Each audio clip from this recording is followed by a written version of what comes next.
Okay guys, in this question we're going to look at the graph and we're going to do some maths using the values that we take off the graph. So this is about the use of fertilisers from 1970 to 2005. So we've got obviously different years where they've taken some measurements on the x-axis on the bottom. But the unusual thing is we've got two y-axes. So we've got two sets of data plotted on the graph. And it says the scientists investigated changes in the use of artificial fertiliser between 1970 and 2005. They also investigated changes in the fertiliser response ratio. So this ratio shows how many kilograms of grain are actually being made for every kilogram of fertiliser that's been added to the cropland. So if we have a quick look at the data, then what we should do is make sure we choose the right set of data for the right y-axis. So this is one y-axis and we've got another one over on the right. So artificial fertiliser used then, and we have to check, is it this one or is it this one? Well, it says kilograms of artificial fertiliser used per hectare per year. So this data that we've got plotted here is actually on the left-hand y-axis. So we could say in 1970, what was the mass or the kilogram of artificial fertiliser used on the cropland per hectare?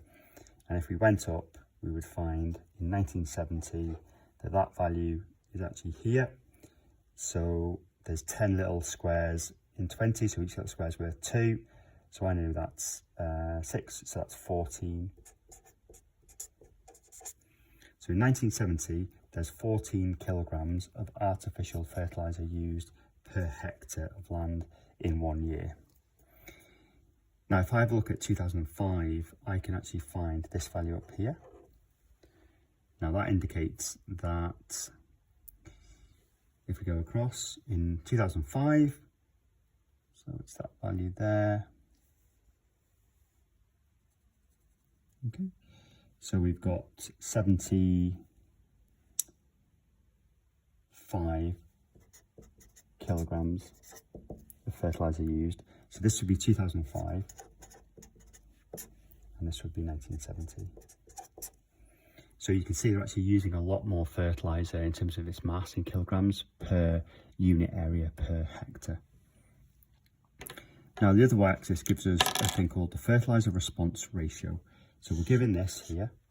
So these bar charts correspond to this y-axis on the right because we're looking at the values very carefully.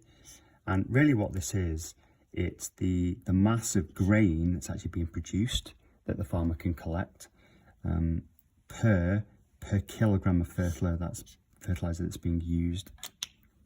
So what you do here, once you've worked out how much fertiliser is being added per hectare in kilograms, it says the kilograms in the grains of the crop that are collected per kilogram of fertiliser.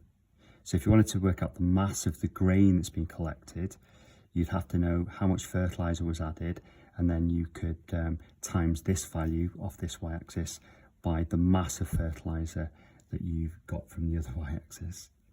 Okay, so if we just have a look at it then, the question says, use the data to calculate the difference. So a difference, we're going to have two values and we're going to subtract one value from the first value. That would be a difference in the mass of grain produced. So this is going to be this y-axis, the mass of grain that's being produced, okay, per hectare.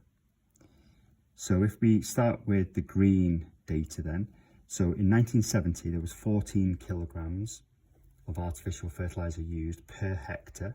So we're going to use this label.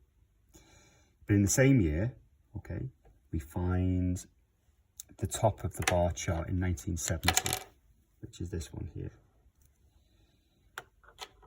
So that would be this going this way, because we know the pink is going to go to this y-axis. So we're going to go here, read it across, and you get that value. So that's, each little square here is 0.4, so that's going to be 12.4 kilograms of grain being produced for every kilogram of fertiliser. So the mass of grain produced in 1970 per hectare is 12.4 kilograms, okay, of grain.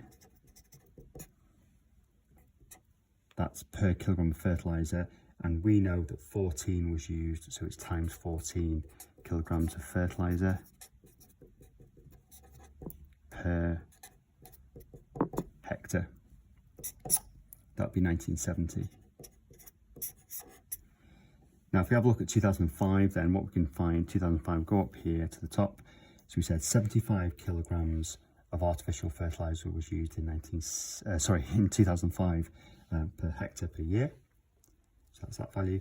And in 2005, then the top of the bar chart is here. So we're just going to go across and we find that's going to be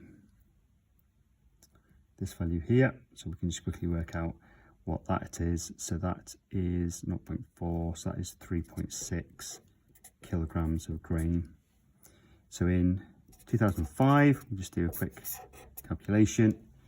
We know there's 75 kilograms of fertiliser that have been used. So that would be equivalent to this one, wouldn't it? But we know from here, if we have a look at the data, 3.6 kilograms of grain are made per kilogram of fertiliser used. So we're going to times these two together, and that is obviously per hectare. So we can find the difference between this value in 1970 and this value in 2005, and then we can just pop that in there because it does say kilograms per hectare. So it was a bit of a tricky question. You had two y-axes. One gave you the mass of artificial fertiliser used in that particular year, and then the other y-axis gave you the mass of grain produced per single kilogram of fertiliser. But you know the mass of fertiliser from this one.